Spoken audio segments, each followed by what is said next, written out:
is one of the tools in science communication. It's not always the best tool to use. It depends on your audience and what you want to achieve and the specific setting. You may, for example, use a short story as part of your bigger presentation. You can use stories in many, many ways. It's not the absolute answer to all your science communication objectives, but it certainly is one of the tools in your toolbox. I think that can be very, very powerful and very enjoyable as well for you and for your audience. I also want to just very briefly, before we forget, because often this comes at the end and then you forget, these are my contact details, my email address and my Twitter handle. I would love for any of you who want to know more to get in touch with me, because I am offering a 6 weeks online course in science communication later this year. And if anyone is interested to maybe join that, where we will have a lot more time to really go into all of these skills and principles and really explore it. And during that course, you will also have the opportunity to learn together with your peers. And it's really a course that's been very popular over the last 5 years, and would love to welcome some of you to that course. So then, before I kick off with what I want to say about storytelling, I want to invite any and all of you who are in the audience today to just, when I say the word storytelling, what does it make you think of? What is the first thing that comes to mind? Just write a word or two in the chat. It doesn't have to be, there's no right or wrong answer. It's whatever storytelling makes you think of. So, and I'm going to ask Amalsha to tell us a few of the things. I'm seeing some of your replies coming through, and I'm really enjoying that.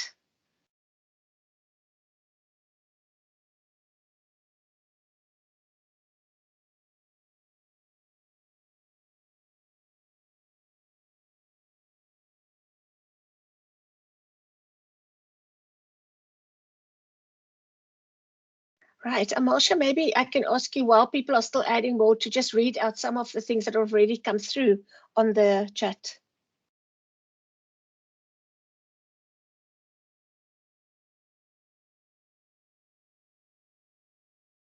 I think if it's maybe difficult for Amalsha to do, I can also maybe just comment. I think if you open the chat, you'll see that a lot of the memories that people have shared have to do with things about their childhood, their granny, their mother, a fireside chat. They think back on sort of warm and fuzzy, sort of warm and cozy memories of the past.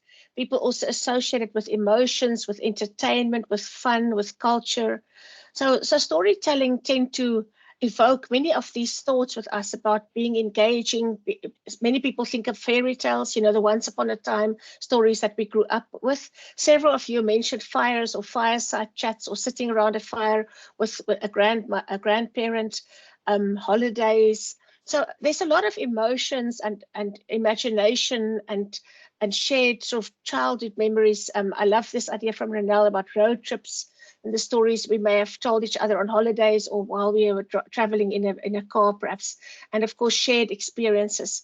So all of us have strong connections with stories and storytelling one way or the other, and it reminds us of, you know, that famous once upon a time, and because we have this association with storytelling as maybe being a fairy tale, being fictitious, that can also be a bit of a barrier for scientists, because they will often respond to the idea of storytelling and saying, but I don't want to tell stories about my research. I want to tell the truth about my research. So it's very important to remember that stories can be fictional, but stories can also be factual. And of course, when we talk about science storytelling, we are going to focus a little bit more on the factual stories. Having said that, though, fictional stories can be equally powerful. Many of you may be science fiction fans, and we know that that can also be a way of engaging people and making people think. So just in general, you know, when we think about stories, we often think about, you know, childhood stories and dragons and castles and princesses and the knight who comes to save the princess, that kind of thing. But storytelling certainly has evolved beyond that in the way that we can use it in science. And so in today's session, I want to talk a little bit to you about the nature and the structure of stories, the power of stories, and why we can use it in science and how we can use it in science. Then I will share a little bit with you about evidence that stories work and why stories are so powerful. I'll give you a few tips for science storytelling and some resources that you can use later. And if there's time, I'll talk to you a little bit about an example of whale watching. Depending on our time and how it goes, we have an hour and a half. I will, in any case, if I don't have time to go through all of these, I will make the resources and the tips available to you afterwards. You know, and Marcia will share the resources with all of you who are actually attending today. So to kick us off, I'm going to ask Leslie to tell us something about the story of his own life. Over to you, Leslie.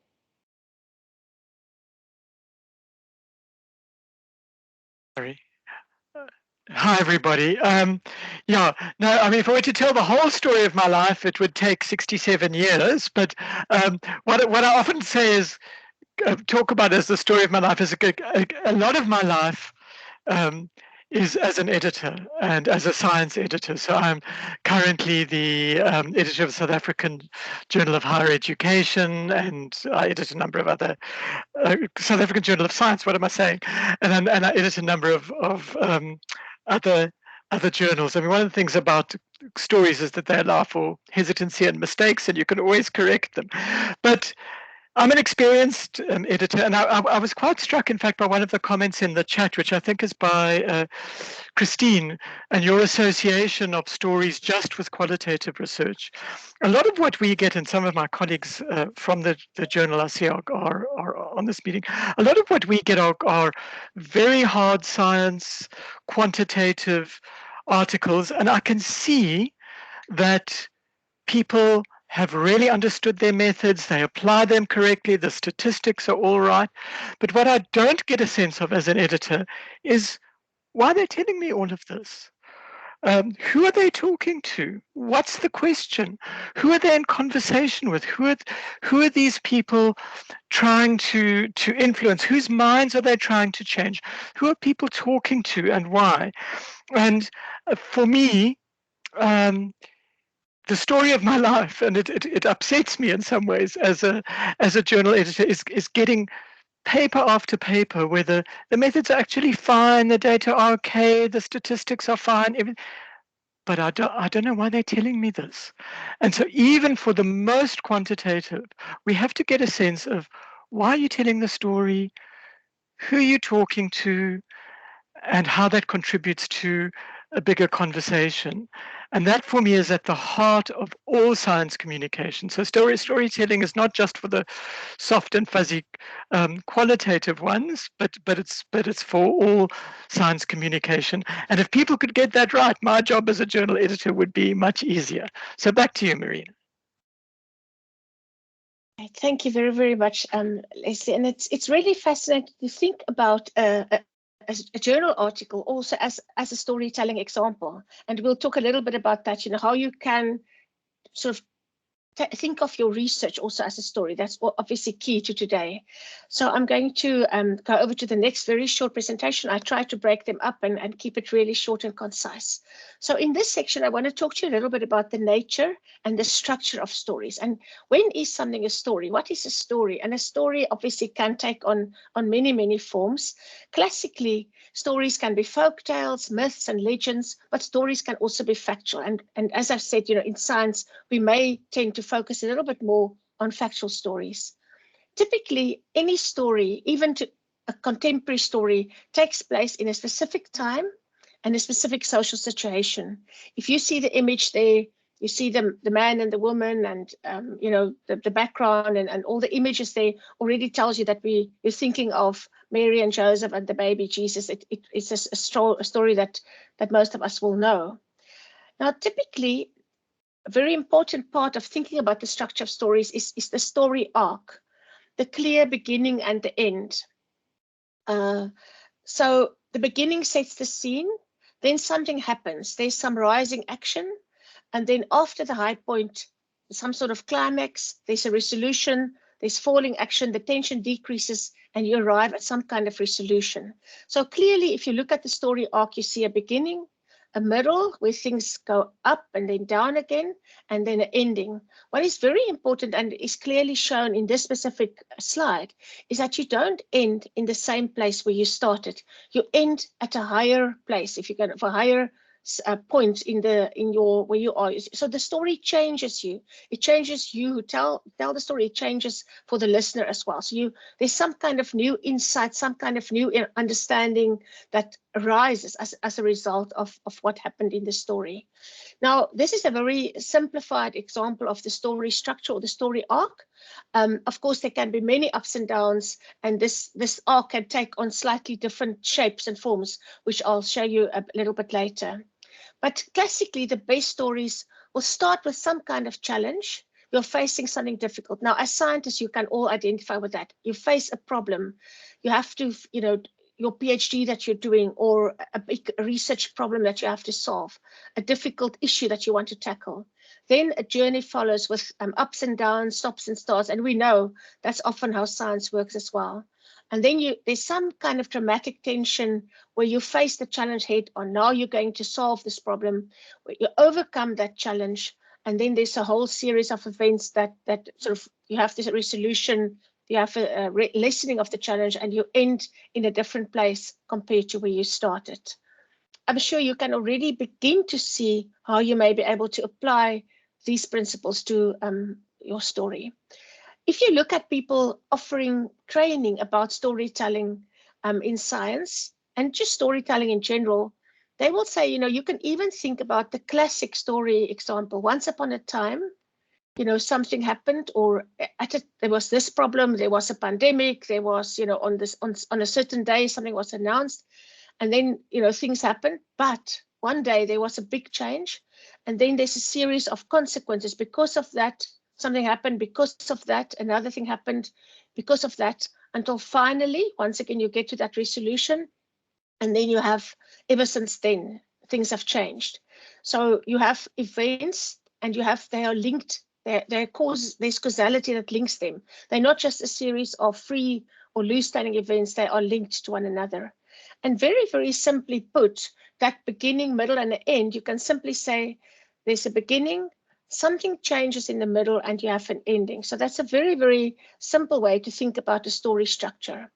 But over and above this structure, you also need some other ingredients to make your story work.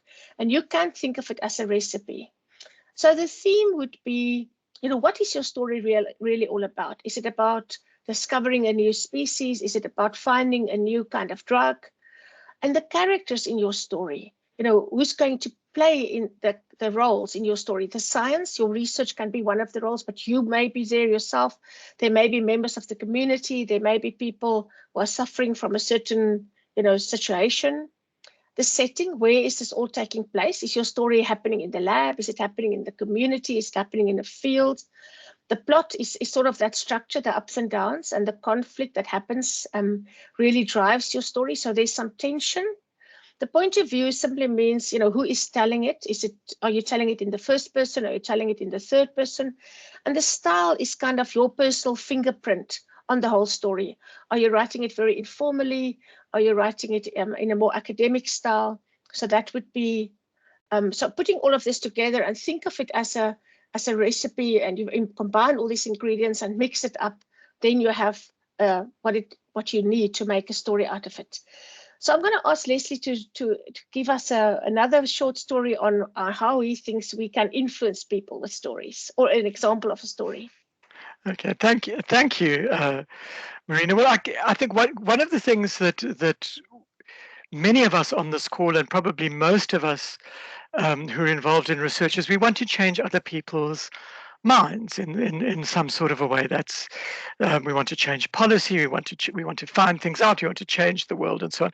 So how do you do that? And I put this heading of how to influence people because when I was a boy, that Dale Carnegie book was absolutely everywhere. How to Win Friends and Influence People. Unfortunately, I didn't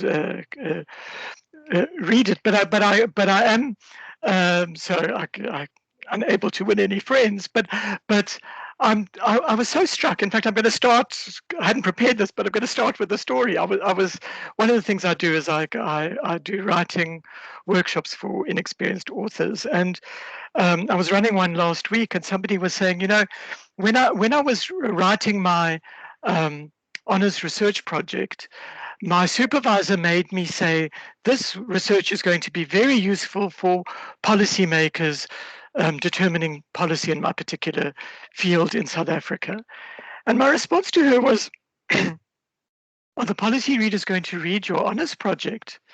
And of course, the answer is no. And really, what had not been thought about there is again, as I said earlier, who she was talking to and how you talk.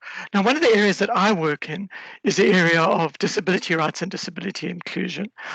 And my experience has been in that field is that people often ask for statistics, and they want a lot of statistics. Is it clear, for example, that people with disabilities are less likely to be in education than people without disabilities? And we collect data to show that. Is it clear that people with disabilities are less likely to find employment than people who don't have disabilities? People want all of that data.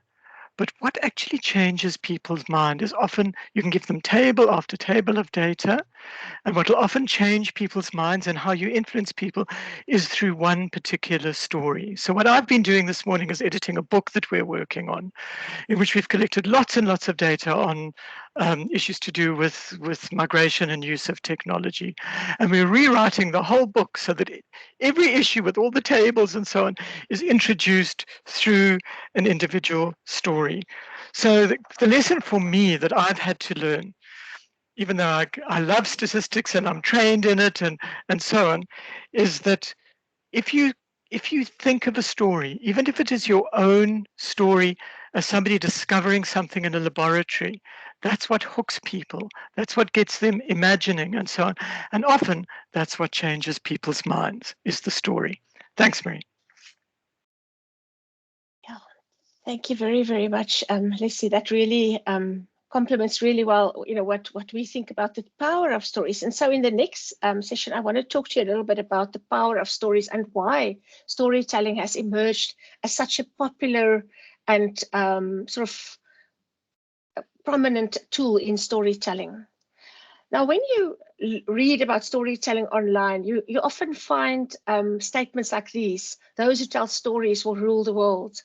Or, famous quotes of people saying something like, the world is made of stories, not of atoms. We all respond to stories. We are all, sort of wired, our brains are wired for stories. And we know, if you look at stories from a cultural perspective, that stories are passed on between generations. They are used to strengthen cultural bonds. Stories have been around in cultures around the world since the earliest times of humankind's existence. So also, of course, in the African context, we have a lot of rich history and cultural connections with stories.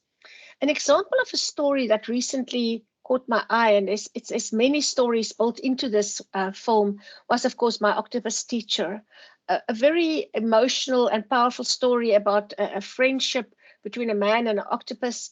And I think those of you who've seen it, I would love it if you want to post maybe some of your comments about it in the chat.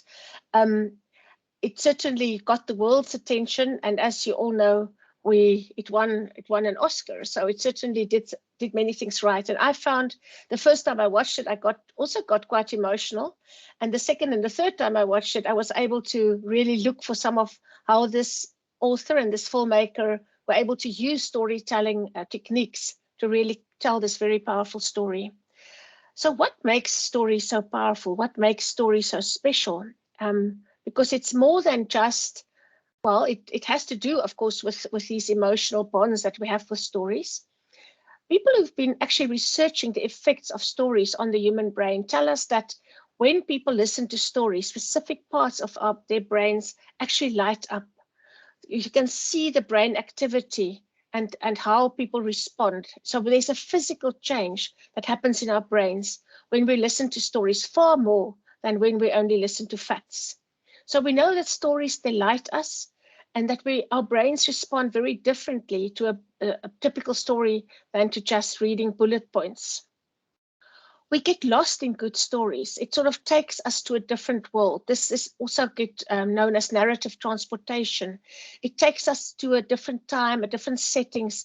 It makes us sort of suspend some of our preconceived ideas and our misgivings, and we're willing to walk a distance with the storyteller that we may not be able to go with when somebody just confronts us with facts.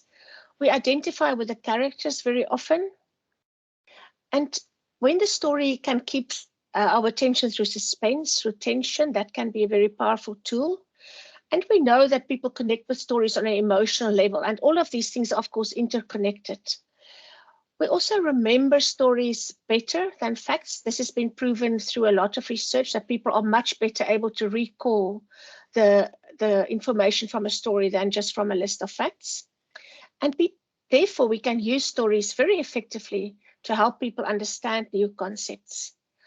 Stories can also help us to put science and concepts in science into everyday life and show relevance to everyday life. Very importantly, stories can help us to show the human side of science, get away from the cold and aloof scientist to a person who also has hopes and fears and dreams and concerns, and to share that with us.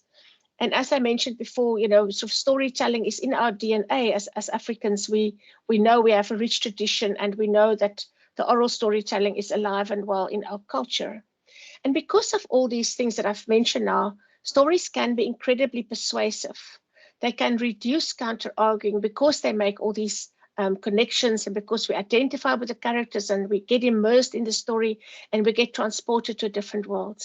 Now, this is all good and well, and it's important to understand it and remember it. But of course, it also has some ethical implications, because it means that stories are so powerful that we have to be responsible in the way that we use them.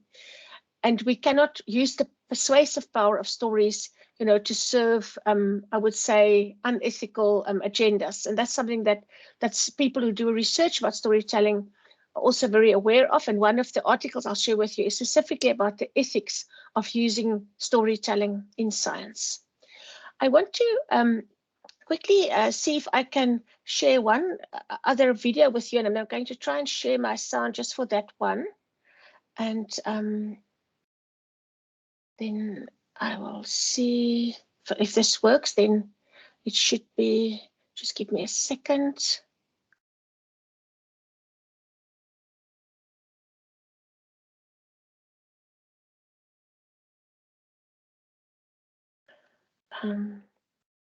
Just want to do share the sound. No, I'm afraid it's not going to work. I think in that case, Leslie, I'm going to call on you to tell. I will share the video with you in the resources. It's a short video that really just summarizes some of the things I've said now. It's a lovely one of those videos that is drawn, and it will just summarizes all the things I've said about why stories are so powerful. But I will make sure that that video is included in the resources that I share with you afterwards. So Leslie, if I could ask you to maybe tell us the story that you had in mind about language. Oh, thank you. No, I'm so aware, just with your not being able to show the video, that there must be some people who think, oh no, I wanted to watch this video.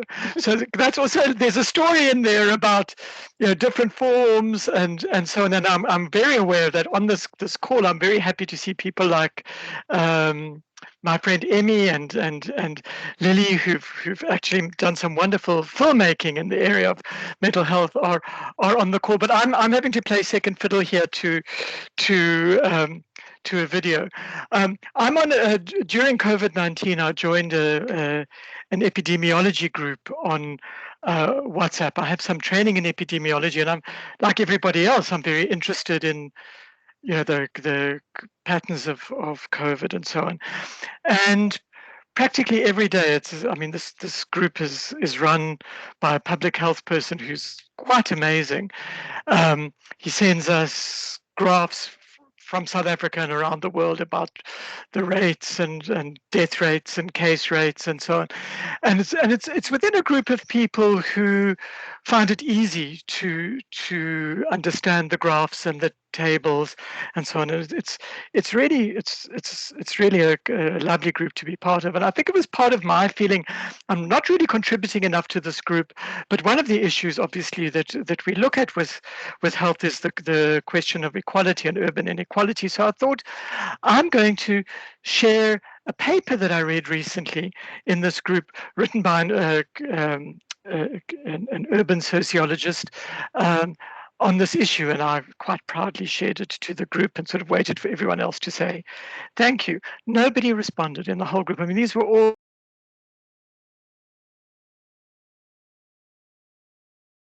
a personal message from the group moderator saying, Leslie, please would you translate that paper that you shared with everybody into English? And of course, the paper was in English, but it was in such inaccessible English that the very group of this particular group of people who are epidemiologists and public health people could really have benefited from the message that this person was trying to convey.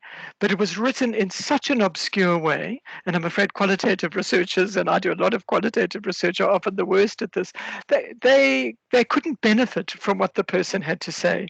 So when you're doing your writing, even if it's academic writing, I'm remembered since then. Please translate your English into English, but all it means is that for a good story and for something that's understandable, just keep it simple, stupid.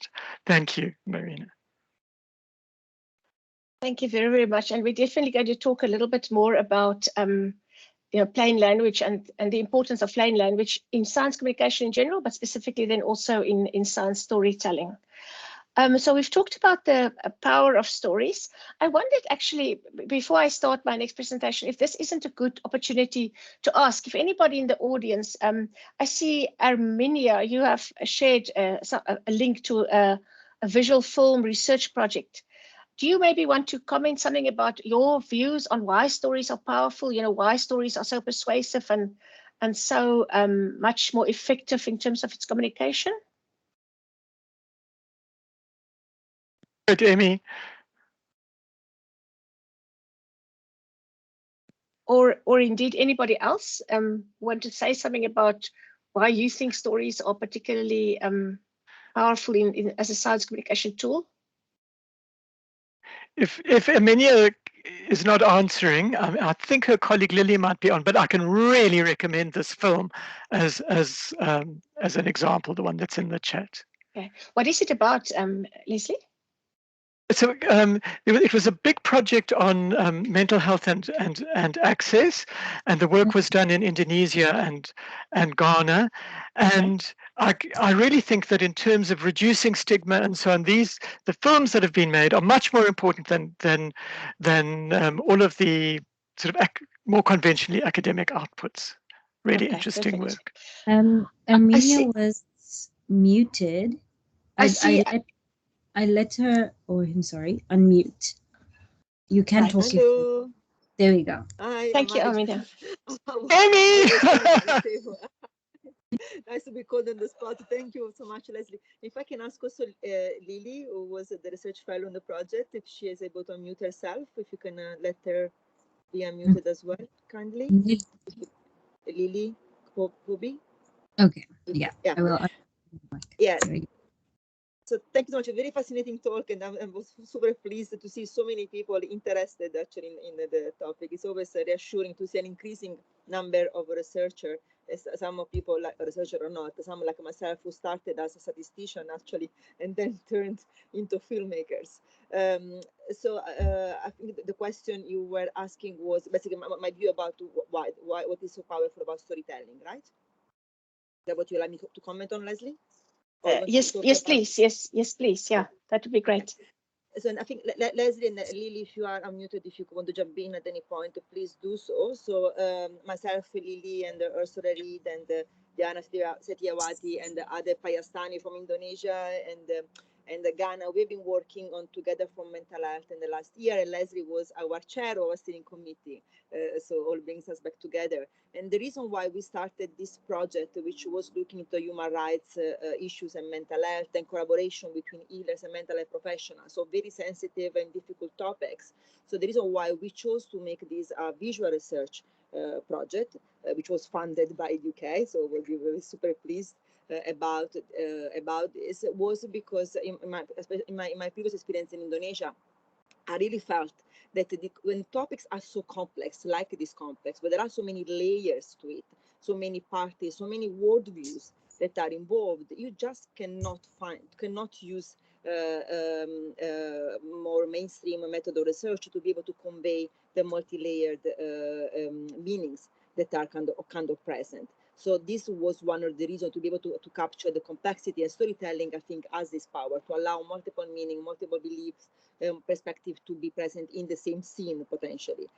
But also the other reason for me why storytelling is so important is because working with people with lived experience for a long time, lived experience around severe mental illness and or also suicidal behavior, it is a tool that really can allow people with the support potentially that they might be needed technically or otherwise, but to be able to share their story as a first person, using the tools that they might prefer, using, like when I work with storytelling, I imagine you as well, when you do so, people can make choices about how to represent themselves, what they want to represent.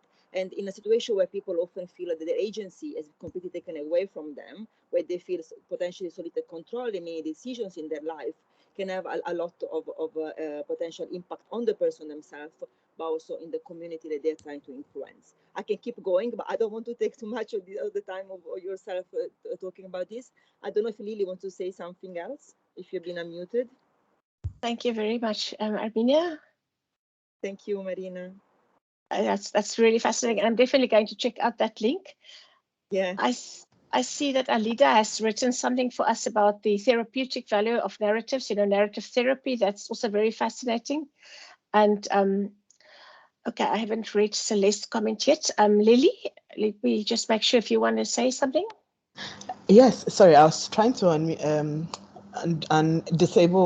enable my camera, but it doesn't seem to be working. So I'll just quickly speak so that it doesn't take too much time. Just to add to what Arminia is saying, the film that we made for the Ghana version is being launched in a couple of weeks on the 24th. So we will put the link in there as well for anybody who is interested to see the film. It's been very useful so far for me, especially with students in clinical psychology, because a lot of us don't have as much experience with traditional healing methods and so on. So this film has really been able to give students the opportunity to see how it looks like and how community care looks like within rural settings, because a lot of the time we end up working in the hospitals or in the urban areas. So that was for me another powerful aspect of using the visual methods. Thank you so much.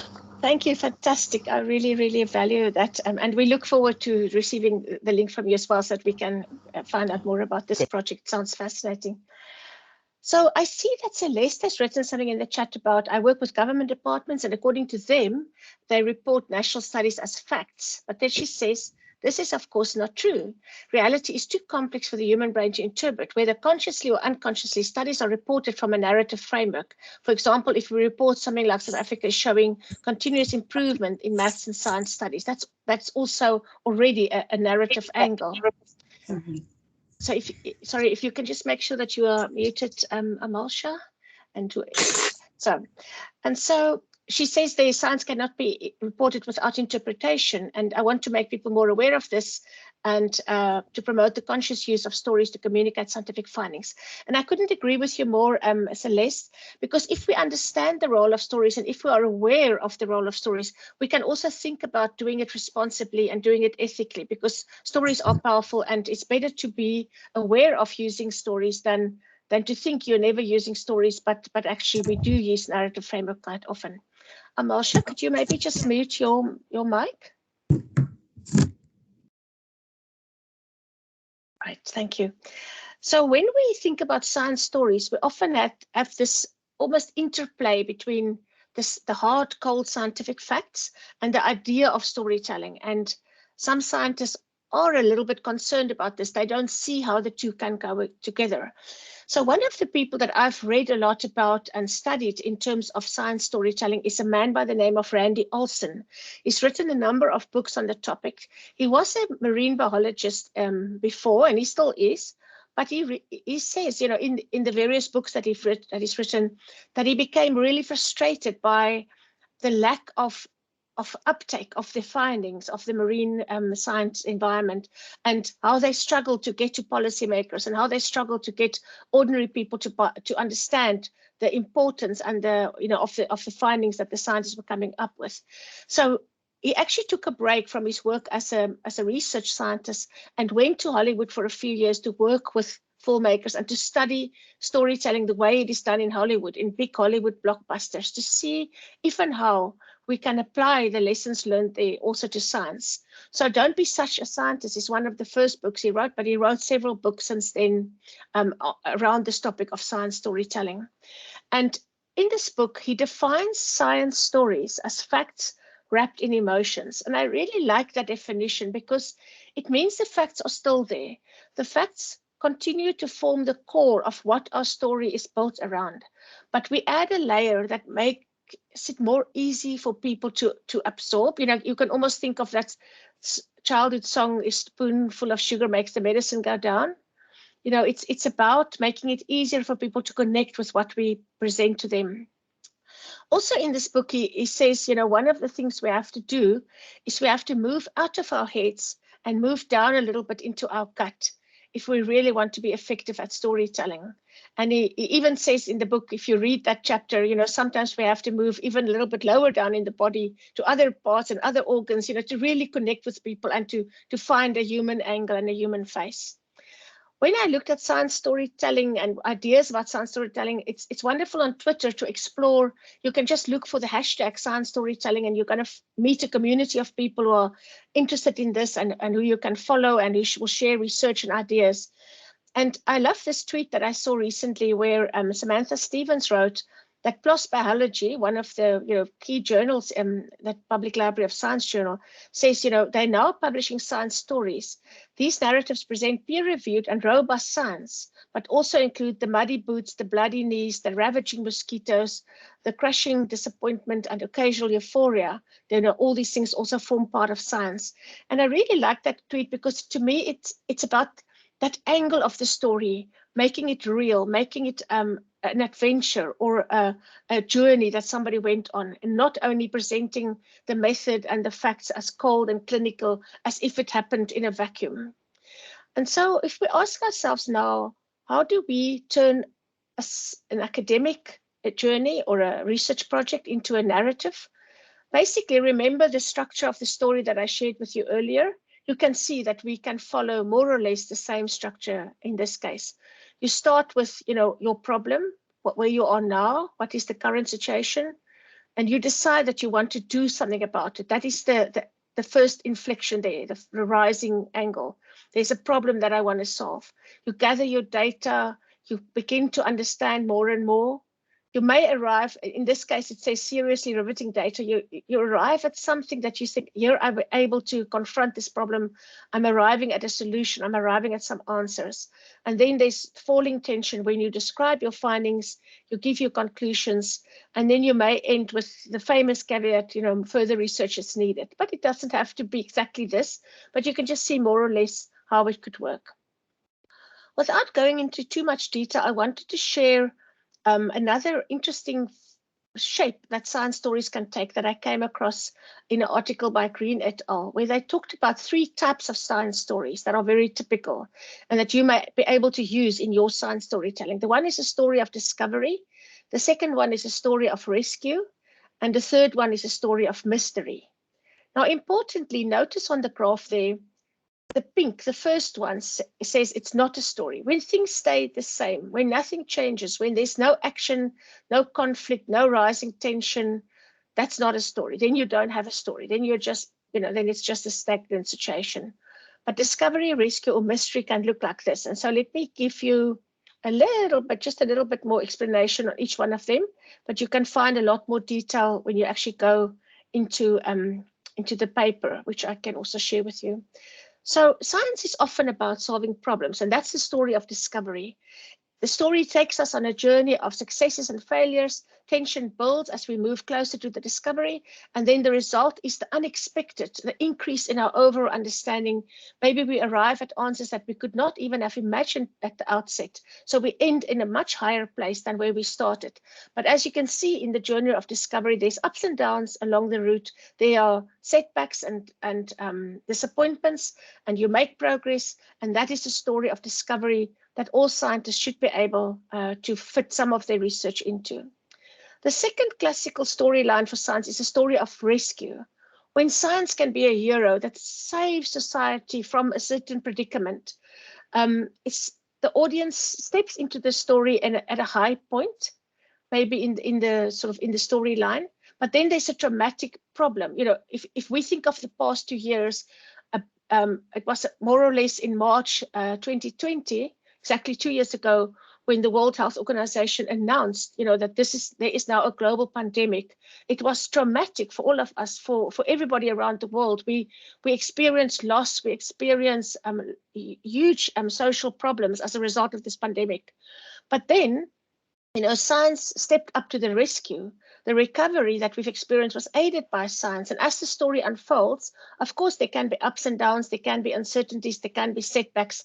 But over time, science contributes to the solutions that we found. And science inspired us with hope and contributed to the rescue. So roughly, you end then at the same or slightly higher point as where you started before. So that's another example. And then the story of mystery. Science can help us to solve things that we don't understand, where the scientist almost takes on the role of a detective. You are following leads. You are also not sure where it will lead you. You may start at a very low point where there's an event or something that has transpired where there's ill fortune for the characters in your story. And then you set out to test different theories. You're looking for answers.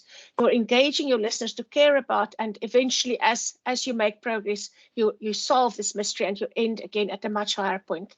So just maybe to summarize then, you know, you can see the different arcs, the different shapes that your story can take according to whether it's discovery, rescue, or mystery. I hope this will help you to maybe find a story arc that you can also use. So just to summarize then, a good science story has believable, compelling characters. It can be you as the lead investigator. It can be people suffering, looking for solutions. The science itself can be one of the characters.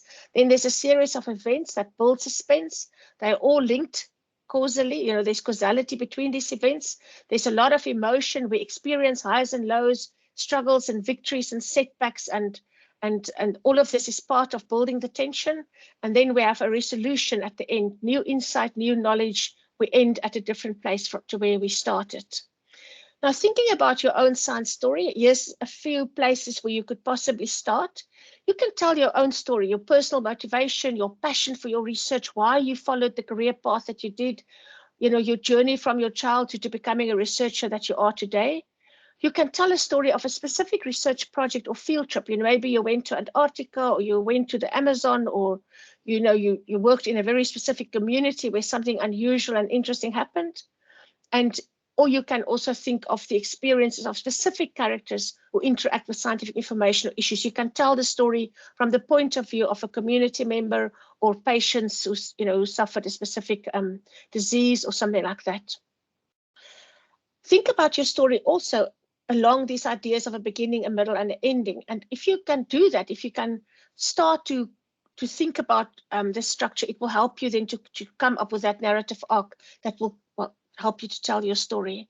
So the beginning is typically, what is the problem? What is at stake? What is the context and the significance for your research? The middle is, what did you do? What did you find? There's where the conflict and the issues and the controversies, the concerns come in. You build the tension. That is how you make people care. And then the ending is, what is the outcome? What is the meaning? What has been the impact? How did this change us? What is the potential benefits? What are the learning points for society? How can we take this forward? So very clearly, one can see that research is actually well suited to follow this kind of structure. at this point, I'm going to stop and ask Leslie to tell us a story about semiotics. Okay, thank you. I'm not going to explain what semiotics is, but this is really a story against myself. But I still think it's relevant. The very first academic conference that I ever spoke at, I had, like, at most conferences you have about 20 minutes if you're lucky to speak. And of course I was young and I didn't have confidence, and I didn't think about the story. I thought, I've got to show these people how clever I am. So I wasn't thinking about the story I was telling. And I was particularly interested in semiotics at the time. And I spent probably 15 minutes of the 20 minutes that I had available to me explaining in quite a lot of detail theories of Roland Barthes, who was very fashionable at the time, a semiotician, the signifier and the signified. And then I whipped through what my research was on, and you would never guess that my research actually was on a newly discovered disorder, which was first described in Cape Town, which we now all know much more about. In those days, it was called bulimia. We now know it as bulimia nervosa. I took forever to get to my own story because I was so concerned with trying to look like a real scientist and a real academic. And afterwards, a linguist who's an expert actually on semiotics said to me, "Did you have to mention semiotics at all, Leslie?" And I realized, in fact, that I didn't. I didn't even have to mention any of the stuff that I'd mentioned in the first 15 minutes. What people were there for was to hear my story. So what did I learn? I learned, tell your own story, particularly at academic conferences and so on. Get to what you want to say. And I just happened to have been listening to a wonderful podcast called Miracle and Wonder, which is conversations between Paul Simon, the songwriter and singer, and Malcolm Gladwell.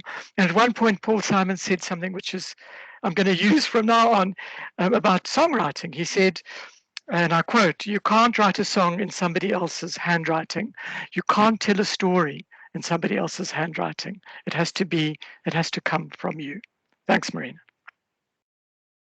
Great. No, I think that's really fantastic advice, and it's a very good point then for me to go on to the next short bit, which is about a few tips for science storytelling, and then I'm also going to say something about getting rid of the jargon just after that.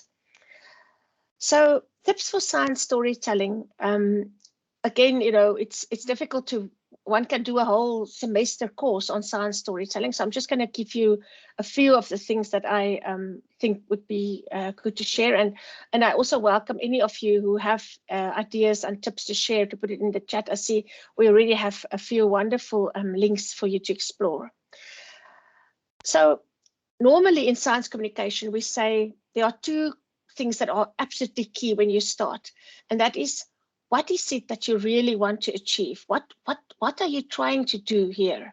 When you go and talk at a conference, or when you write an article, or when you do a media interview, to be really, really clear about your own objective.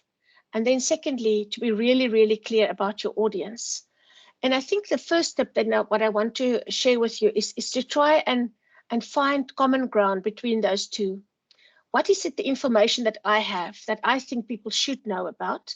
And what is it that they are likely to want to know? So, for example, just to give you one example of scientists that I recently worked with scientists at sandparks, and they work on fire and fire management. And we all know that fires, it's a reality in South Africa. There's lots of wildfires. There's fires in urban settings as well. And so the scientists have things that they want to tell the community about fire. But then if you put yourself in the shoes of the audience, there are certain things about fire that they want to know. And the key is to find the common ground between the two, and and that is the story that you should tell. So I always say to scientists, write down, say, for example, you're going to do a media interview, write down the 3 things that you want to get across, the most important things that you really, really want to get across. But then put yourself in the shoes of the audience listening. And now it's important to know who they are, where they are. Are you speaking on a regional radio station in Cape Town? Are you speaking on a national radio station? Are you on carte blanche, on television? Who are you actually speaking to? And then ask yourself, What are they likely to want to know? If you find it difficult to answer that question, you could also test it with a few friends and colleagues and people who are typically in that audience and say, look, I'm going to be speaking about fire management and how we should respond to fire. What would be the first things that you would want me to talk about without telling them anything more than just your topic? And then see if you can find common ground between those two. Then you will really get the attention of your audience. The next step, of course, is to make it personal, make it human. Storytelling is exactly about that emotional layer that is wrapped around the facts. So you want to make an emotional connection with your audience. And if you are a scientist who are a little bit skeptical about emotions, I understand that. I mean, scientists are trained to be objective, to be very cold and factual about their work. But 20, 30 years of science communication research, and a lot of it comes from the field of psychology as well. So maybe Leslie can comment on that later, has shown us that that emotional connection is really, really important if you want to your audience to remember, to engage, to respond, because surely you want them to listen and to do something differently as a result of what you've said. If they don't listen, if they don't care, what is the point of actually doing the communication? If you want a response out of funders, out of policymakers, out of community members, you need that emotional connection. One of the ways you can achieve that is to show your own passion. Be a human being yourself. Show them that you also care about this topic. You are concerned. You are worried about the future. You have hopes for where this research will go, whether it's environmental or research into mental health or whatever your topic is. Share your own hopes and fears. That really helps people to connect. Don't be scared to admit uncertainty. That really actually builds trust. If you pretend to have all the answers and know everything, people are far less likely to trust you than when you share your own concerns and uncertainties. Think about how your research may affect people so that you can talk about that. You want to make people think, but you also want to make people feel. So those are some of the core tips about making it personal. And making it something that people can relate to. Leslie said something about keeping it simple, and that's certainly very, very key in storytelling. We want to really focus on the essence of one story. You don't want to try and tell 5 stories at once. Distill and simplify, make it something that people can relate to, and everything you weave into one story must relate to that central theme. It really helps when you start out to create an outline of what your story will be all about according to the structures that I've explained to you. And also, remember what Leslie just said, take your audience to your problem or your issue as quickly as possible. This will ensure that they stay with you, that they follow you as the tension builds, as you have your victories and setbacks, and they will follow you all the way to the solution. Don't wait, for 30 minutes before telling them what this is really all about, what the issue is, what the problem is. Start with that. Don't bury the lead, is what journalists often say. Start with the main issue first, and then you can tell the story behind it. Start with a bang. You need that compelling hook to start. Connect with something that people can care about, and end powerfully. In a presentation, I always advise people to spend a lot of time, almost the most time, about their start and their finish. Don't end with, well, I think that's all. I think it's all I have time for today, and kind of just fade out. End with a strong take-home message, a meaningful call to action. That is really important in terms of making your story stick and giving your audience something to respond to. Be honest and authentic in your storytelling. Once again, if you share stories about your own struggles and your own path, people will relate to that, and they will see science as a relatable human endeavor. Take people on a journey with you to make it an immersive experience. We've said that already. Think about the science as one of the characters in your story, not necessarily the lead character, but certainly the science, the tools that you use can become one of the interesting angles that you can use. But it's not the lead character. It should always be mostly about people. People care about other people. People want to hear about other people. And that's what really will make your story powerful. Depending on the medium that you use, don't forget the power of visuals. If it's a written story that's in print or online, or a digital story, or a story for television, visuals can really help to create an immersive story. They really make the story, they take the story to a different level. Of course, your visuals, if you use graphics and infographics, they must be easy to understand. They must be relatable. Even if your story is audio only, you can still use visual language. You can paint a picture for people in their mind's eye. One of the most memorable radio interviews I ever heard was about, it was only radio. So remember, I had no visuals, but the scientists told the story of doing an autopsy on a dolphin. There were some dolphins that stranded and died, and the scientists wanted to understand the causes of death. And as I was listening to the story, it was told so visually that I felt that I was there. And they also used sound very effectively, the sound of instruments on the stainless steel table, the sound of as they were doing this autopsy, you could hear them cutting and sawing and so on. So the audio also was very, very lively. Leslie, it's your turn again to say something about visuals and emotions. Oh, thank you. I'm very pleased. I mean, when we were preparing, I didn't know that Emilia and Lily would be on this call. So I think that they've said some of the things that I want to say. But I just want to tell a story of something that I was lucky enough to fall into some years ago. As I've mentioned before, a lot of my work is on disability inclusion and disability rights, and I collect data and statistics and so on. And I happened to get the opportunity to work with a photographer who is also the mother of a boy with disabilities, and she had created these photographs, not actually literal, but photographs of her experience and her family's experience. And one of the things that she told me, she had a wonderful pediatrician who was looking after her boy and the family. She was quite privileged. When she showed the photographs to the pediatrician, who was very well qualified in childhood disability and had read all the textbooks, she took the photographs and she showed her photographs to the pediatrician, and apparently he got tears in his eyes, and he said, now I start to understand what you and the little boy who's my patient is going through. Somehow or another, those photographs managed to speak to him emotionally in a way that nothing else could. And I certainly found we collaborated on a book together with photographs.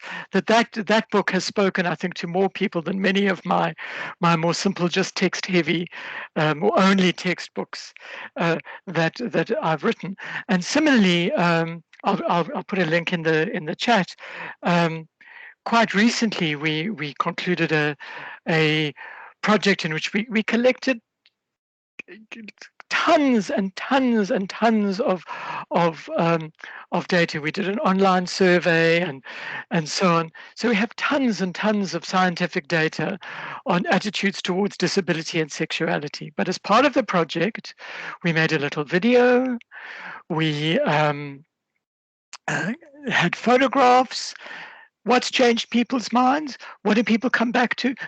We reported all on our tons and tons and tons of data, but it's the video and the photographs that people say, now I understand.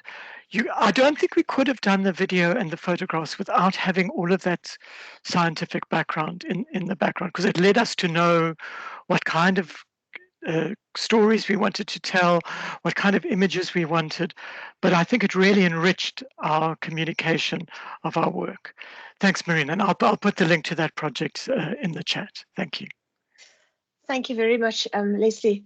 I see that one of our participants, Philip Merkin, has posted something about the power of poetry as well, to be a way to capture facts into a story, and I agree with you, of course. And so this is something that I like about storytelling. There's a story embedded in theater, in poetry, in songwriting, in even in a scientific article, certainly in a fictional story or a factual story. Storytelling can be like a tool in a presentation. It can be built into in various different ways.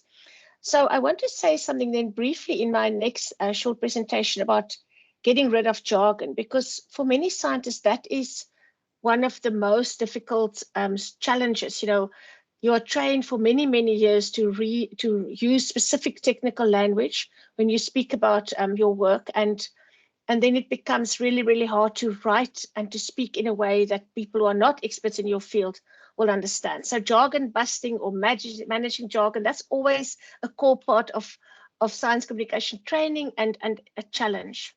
So jargon, just very briefly, is any words linked to a specific field or of expertise that are most likely unfamiliar to anyone who's not an expert in that field. Could be unfamiliar, or it could also be, misunderstood in that way.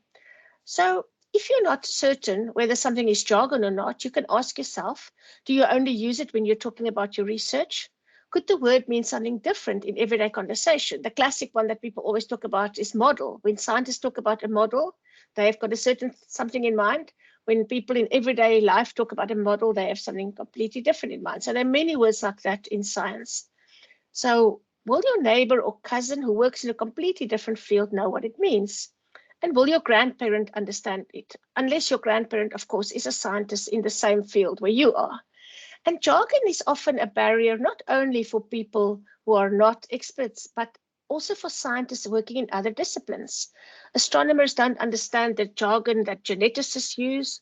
Psychologists don't understand the jargon that virologists use, etc. So it's not about the intelligence of the audience. It's about the specific language used in your field as shortcuts that other people don't understand. So why is jargon such a big problem? Is it really so bad? I mean, couldn't people just go and Google the terms, or why are we making such a big deal out of it? Well, we certainly know now, and there's a lot of evidence to support this, that plain language is needed if you want people to engage, to listen, to respond. And if you use jargon, it has a lot of negative effects. All the terms that scientists love to use that may not be so strange to them, when people hear these words, and we've heard a lot of these words recently, in the last 2 years, similar words to do, say, when scientists spoke about the pandemic, for example, what people hear is sort of blah, blah, blah, it sort of goes over their heads. And it's much worse than them not understanding. Some of the recent research about the effects of jargon and the damage done by jargon tells us that it really is the enemy of clear science writing. And it's not only that people don't understand it, it actually signals to them that they don't belong, that this is not for them. If they're confronted by all these technical terms, they kind of feel things like, I'm really not good at this. I'm not interested in science. This is not for me. I'm not qualified to participate in this kind of discussion. So subconsciously, you're giving your audience signals that this is not for them. And surely that's not what we want to do in public communication of science. Interestingly enough, we also have evidence that jargon actually can be a barrier between scientists and can actually affect your citations, and that if you use a lot of jargon, you're actually reducing the chances that other scientists will cite your papers. And that's because, as I've said, even scientists are battling to understand each other's jargon these days. Science has become so specialized and so complex in many cases. So why is it so hard for scientists to avoid jargon? They may not be motivated to do it because it requires effort. It's not easy to do. They may not know how because it requires, specific training and a specific focused effort as well. We often hear this term that scientists suffer from the curse of knowledge. And what this means is that they simply know so much about a specific topic that they find it really hard to understand that people may not actually understand what they're talking about. And they may overestimate what others know because their judgment is impaired by their own very high level of knowledge. So these are some of the things to keep in mind. Of course, I have made the point that, getting rid of jargon is not necessarily easy. I love this quote from Leonie Joubert, who's a very well-known science writer in South Africa, writes really, really well, amazing storyteller. And I really advise you to go and look at her website as well, where she's got very good examples and guides about writing good science stories. And she says, if something is easy to read, it does not mean it was easy to write. Just think about that for a little bit. Getting it to a point where it's free of jargon and easy to understand is actually quite hard to do. It's a specialized skill and it's not something to look down on. And because of this, I really, really hate it when people talk about dumbing down the science. It's not dumbing down the science. It's clearing up the science. It's about making it relatable, accessible, meaningful, relevant to your audience. And that is a very, very special skill. Another person that I follow and really enjoy is Ed Yong, a Pulitzer Prize winning science writer. And he said, writing is a constant battle for attention. Filling prose with jargon and failing to consider the all-important audience ensures that you lose the battle before you've even published a pixel. Nobody has ever felt obliged to read. Don't give them reasons to stop. And I think that's important to remember. Jargon is like barriers, it's like stop signs in your writing. And if people encounter 2 or 3 stop signs, they're simply going to switch to something else. You're simply going to lose them. If they're forced to listen to you in an audience, they're going to be thinking about, you know, what am I cooking for dinner tonight? Where am I going to go afterwards? They may even doze off. That's what you achieve with jargon. And so when you find yourself in a situation where you really have to use a specific term, you have to then at least explain it. Maybe explain it first or explain it immediately after you've used it. At least then you show respect to your audience. You show that you've thought about it, and so if you think about your audience and you feel that even a very basic word like say an immune response or a virus, if you speak to an audience where you feel it's necessary to explain, then you would come up with an easy to understand metaphor or analogy to help them understand it. You come up with a way to connect it to everyday life. For example, you can think of your immune response in your body as the soldiers protecting your body, you know, against invading organisms that can make you ill. Talk about organisms that can make you ill instead of pathogens, for example. And if you practice these explanations, you can always test it on a friend or a family member. And what I've often practice with young scientists is, if you write down the jargon terms in your field that you have to use a lot when you talk about your research, and you practice these explanations and you test it on other people, then it's almost like you have yourself a set of ideas already in your head, already practiced, that you can then easily use if you're in an interview or in a storytelling mode. There's a newsletter produced by an organization in Australia called EcoNet, and they recently wrote about jargon, and they said, when thinking about jargon, it all boils down to this: who am I communicating with, and do they speak my language? So, for example, if I'm a fire ecologist, well, that's already jargon, and I'm talking to a news journalist about a recent bushfire, and I want to truly make myself understood. Instead of saying above ground tree biomass, that's very typically what the scientists would say, I will say leaves, branch, and bark. And instead of saying fuel array, I will say the type of fuel and how it is arranged three-dimensionally. And even here, scientists love, fire scientists love talking about fuels and fuel array. And you have to really make sure if people understand, and you have to really try and practice and come up with ways of making it more understandable. And she says, if I'm asked what I mean by fuel, I will say combustible biomass. Oh, no, that's already jargon again. No, let me rather say any plant material that is dry enough to burn. And isn't that much better than saying fuel, or combustible biomass? Any plant material that is dry enough to burn is the easy to understand explanation, but it takes some effort to get there. You almost have to go through a few steps before you actually get there.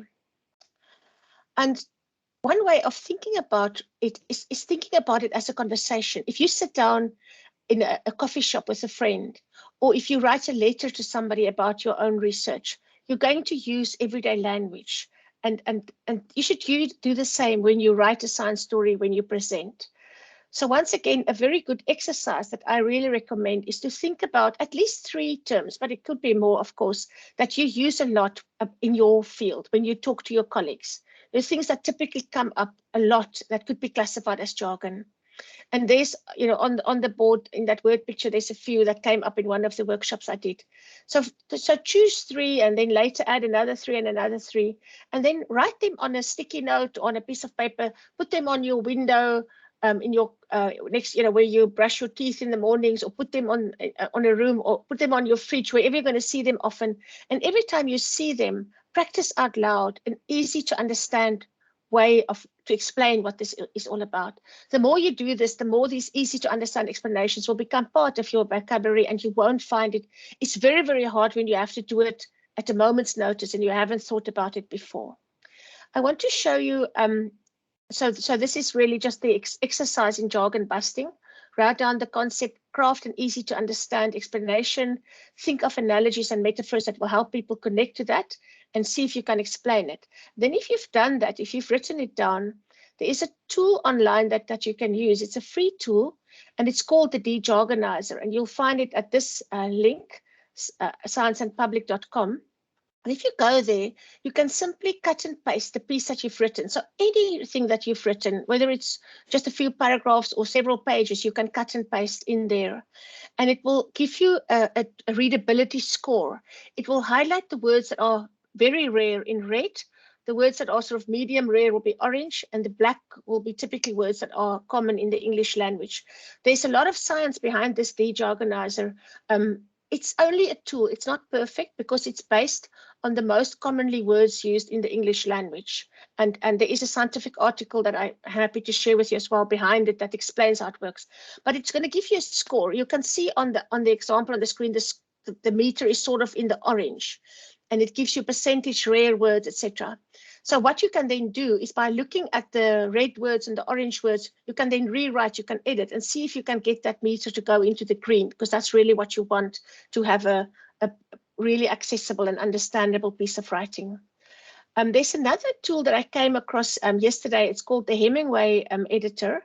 This one is not free. It's not expensive though. It's something like, I think it was $19 or something. It's an app that you can buy that actually highlights pieces of your writing, sentences that are too complex, or sentences that is hard to read, or words like utilize that can be replaced by a shorter, simpler word like use, or it actually gives you a more, I would say, detailed analysis of your writing and what you can do to improve it. So if you really want to, that's another tool that I would recommend that you could try out. As I maybe said, just to wrap this up, getting rid of jargon is not a one step. Like, here's a very difficult piece. Yes, yeah, I'm rewriting it now in a jargon-free way. It actually requires, I always think about it as cutting, when you wash a dog, where it's got sort of tangled knots in its fur, and you try to brush through the coat, and every one of these knots, the brush will get stuck, and you have to be very carefully and slowly and patiently, get rid of those knots and tease them out one by one until the coat is smooth and you can easily brush it off. That's sort of an analogy that works for me in terms of what it is like to get rid of jargon in your writing. And if you get rid of the jargon in your writing, you can get rid of it in the way you speak as well, because it will flow over to the way you talk about your research. Now I want to move on to, I think, Leslie, I want to give you the opportunity now. If there's, I think we've got more of your stories to come later, but if there's anything you want to respond about jargon, maybe. It's I mean, just to say, I don't have a particular story about this, but in my experience, people often hide behind jargon if they're not, if we're not sure what we want to say, we use a big word. So I completely support what you're saying, but I'm aware of time. It would be nice if people could have some chance to talk, so I won't talk too much. Thanks. Okay, so the very last one, I'm going to go through it really quickly because I'm going to share these resources with you. And like Leslie said, jargon can be a way of showing you're an expert in the field, but that actually doesn't really work. I want to very quickly just tell you about the ABT framework, and it's also developed by Randy Olson, the same person I told you about before, the marine biologist who went to Hollywood to study filmmaking. And he suggests that ABT structure. So we start with and, then we introduce a but, and then we introduce therefore. So the and is, this is happening and that is happening and that is happening, but, so there's some conflict, therefore resolution. And the structure then looks something like this, and, but, and therefore. He says that the ABT approach will help you to make your story more relatable, engage your audience, and achieve all of the things that we've talked about today. And he also advises that you can use this ABT structure in many, many ways, including in your Twitter bio, in your LinkedIn profile, where you write something about your online profile yourself. I will share this resource with you where the ABT method is presented visually for scientists, and also a little bit more information about how you can apply it to your science writing. What I did, I thought, let me try and see if I can do this myself. My own effort at the ABT structure, a very basic ABT structure for what I do. So I've started out by saying scientists know that it's important to share their work with journalists, policymakers, and communities. And public audiences are keen to hear about new advances in science. But many scientists struggle to talk about their work in a way that people can understand and respond to. Therefore, I say that is why, or therefore, it is important to equip scientists with the knowledge and skills they need for effective public communication. So you can see, I mean, it's not my whole story, but it's something that I can use instead of just using and. I've introduced the but, I've introduced the therefore in thinking about what it is that I do, for example, in science communication training. And then very briefly, I'm going to share with Amalsha, and then she can share with you this link to Science Storytelling Guide. This one by 3M is a really, really fantastic guide that takes you through all the ins and outs of science storytelling. There's a specific online guide for digital storytelling. There's a guide to Science Writing 101 by Leonie Hubert that I told about before. There's a wonderful set of resources on a website called the Lifology Library, where they do amazing, amazing work about science in general with flashcard courses. So each one of these courses is a series of flashcards with very little text and illustrated visually. And they've now introduced a number of the courses specifically about storytelling and about using narrative and about using plain language. I'm going to, so there's a specific one about science storytelling that I'll share with you. There's just a scene from that flashcard course. And then, of course, there are people who are such experts in science storytelling that I really would recommend just looking at some of their videos online. And I'll share some of those links with you. Nancy Duarte is one. Sarah Al-Shafi is another one. And then there's an initiative in the US called the Story Collider, and they have a wonderful website with examples of scientists getting on stage and telling and sharing their stories. So I'm going to stop presenting there, and maybe we've got about 10 minutes left. I think the best use of the remaining time would be to ask the audience, maybe, is there a way that somebody can put up their hand and maybe ask a question? Or if you put a question in the chat, I'll try and respond to it. Marina, there are 2 questions so far that we picked up during the chat. Sorry, during the webinar. Can I ask them for you? Please. Yeah. So Cizwe asked, does it happen that a story does not matter anymore because it has been told many times? I think, Cizwe, it depends a lot on the topic and the context and the audience, because stories can be timeless and stories can be told with different, twists and turns. They can be localized. You can take a story that somebody else has told and adapt it to local audiences.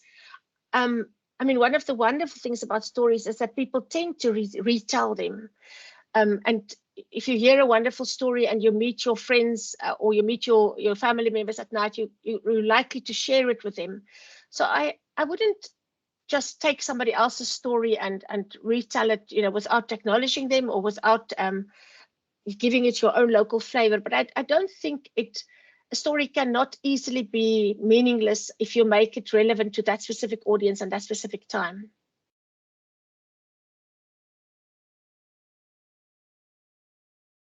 Thanks, Marina. So one more question. This one is from Shahida. She asks, what is the difference for a science communicator to convey and tell the scientific story, verbally, in person, on video, interviews, outreach activity, etc., and writing the story for a popular science publication? Okay. For me, all preparation starts with writing a story, having some text. So if I know I'm going to do a television or a radio interview or an online, digital story, I will also start with a text. The same way every movie, every theater production starts with a text, starts with a script. But of course, you will structure it a little bit differently when it's purely a written story. And once again, even in a written story, there can be feature stories, there can be news stories, there can be profile stories. So it really, really depends on that specific type of narrative that you're writing. But I think it's the idea of writing it down first, getting that outline on paper, thinking about the narrative arc will really help you to make your verbal story or your written story more engaging. Leslie, please, will you respond as well? Yeah, I mean, I think that's such an important point. And I mean, I completely agree with Marina, is that the key thing, and for me, it's definitely text-based. The key thing is knowing what your story is. Part of it, I mean, where we can go wrong with this is you can think, I'm going to make a video, or I'm going to use music, or we can jump to wanting to, particularly with technology, we can jump to wanting to use, because they're now bloggies, it's just so much easier to make video than we used to. It's so much easier to make music and to use things and so on. If you start with the technology, you're starting in the wrong place. And I completely agree with it's a bit like if you're writing a science article, if the point of the article is why you did the research, and then the methods are the tools that you use. If you start with saying, I'm going to use this fancy tool, you've lost the reason that you've done the research. So it doesn't matter whether you are communicating with a scientific audience in your field, multidisciplinary video, speaking at a conference, getting that arc, that sense of the story down is the first thing, and then you use the technologies to communicate it, not the other way around. Thanks, Marina. I see, Amasha, that there are some very, very pertinent questions toward the end, and I'll maybe respond to some of them in the interest of time. Cara asked, what if we get resistance from a supervisor about using your own story in your PhD or photos, etc.? Maybe Leslie want to say something about that as well. From my side, I can just say, I think the scientific publishing world, the world of thesis and scientific articles, slowly but surely are beginning to respond to this idea of more accessible, more personal writing, using the first person, even in scientific articles, using real examples, using visual summaries, using graphical abstracts, using, making it more personal, making it more real. But I would say that if you have a specific resistance or a supervisor who don't like that, maybe the thesis needs to remain fairly academic, and you can then use your storytelling techniques when you take it further, when you talk to it, when you write for the conversation, or when you write about or talk about it to a different audience. What would your advice be, Leslie? I mean, I completely agree. I mean, if you're working with a particular supervisor, you've got to do what. Ideally, you should do what your supervisor says, because your supervisor is likely to find you examiners who agree with her or him, and so it's all pretty seamless. But I think that doesn't mean later on that you can't use all of these things. And I also think, part of why we had this webinar in the first place is we are in a state of flux, and I think 30 years ago, I started being an academic longer than that, 30, 40 years ago, we were trained, make your writing as inaccessible as possible for as few people as possible, and especially leave out, I mean, most people who read science journals and write in science journals in English are not English speaking. And that was considered the way to do things. So I think we are in a process of evolution. One of the things that you can do is do exactly as your supervisor says, get your degree, and then do something interesting and see the response, and then go back to your supervisor and help educate her or him that because that simple doesn't. And I mean, this is a key thing, I think, for all researchers. Simple is not easy. And simple does not mean lowering of standards. It's actually more difficult. Thanks, Marina. Yeah, and I think that, Leslie, is an excellent response to the other question about, is a fear that a simple worded science story can be perceived as if you don't know enough, and how do you overcome that fear? And it's true that for many, many years, scientists have kind of looked down upon this idea of simplifying and using plain language. But I think, again, this is changing. We see that in the scientific world, we see that from funders, we see that from science managers. They realize increasingly that if we keep on using highly technical language and jargon and obscure esoteric writing, we are excluding society, we are excluding funders, we're excluding policymakers, and we cannot afford to do that anymore. So I think it is a state of flux, as Leslie said. and simply to talk to people, to become an ambassador for plain language. There's a place for highly technical language, maybe in a highly technical journal that's only for your peers within a very small, highly specialized field of science. Maybe it has a place there, and it certainly is very different in a peer-reviewed specialized journal versus speaking to an audience of funders or policymakers or community members. But we have to get over that idea that doing something simple is dumbing it down. That's really something we have to get beyond. There was somebody, Berhanu, asked about how to deal with misinterpretation in science storytelling. That's a very, very important question. And briefly, the best advice I can get is to think about things that people are likely to misunderstand. Is there any room for misunderstanding?